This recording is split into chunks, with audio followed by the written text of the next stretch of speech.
बीड नंतर धाराशिवमध्ये पवनचक्की ठेकेदाराची गुंडगिरी पाहायला मिळते। 16-14 गाड्यांसह 40-50 बाउन्सर्सला घेऊन प्रवेश करण्यात आलेला आहे। तुळजापूरच्या मेसाई जवळगा गावातली हा प्रकार आहे। गुंड ठेकेदाराकडून गावात दहशतीचा प्रयत्न करण्यात आला। बीडच्या मस्साजोग सारखाच हा प्रकार धाराशिवच्या तुळजापूर तालुक्यातील मेसाई जवळगा या गावामध्ये घडलेला आहे। पवनचक्कीचा ठेकेदार 16 ते 17 स्कॉर्पिओ गाड्यांमधून गावामध्ये दाखल झाला। यावेळी त्याच्यासोबत दहशत निर्माण करण्यासाठी 40 ते 50 बाउन्सर सुद्धा होते।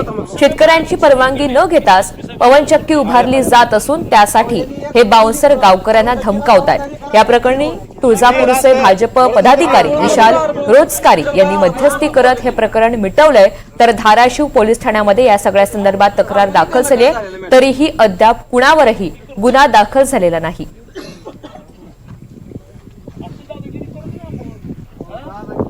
माझ्या शेतामधून गट नंबर 300 मधून पवनचक्कीसाठी रेन्यू कंपनीच्या पवनचक्कीसाठी एक 600 मीटर लांबीचा रस्ता गेलेला आहे। त्या रस्ता मला न विचारता दमदाटीनं रस्ता नेण्यात आलेला आहे आणि माझा ॲग्रीमेंट केलेला नाही, काय नाही। माझ्या बागेचं पण नुकसान त्या कंपनीनं केलेलं आहे। 600 मीटर म्हणजे हा रस्ता कमी नाही।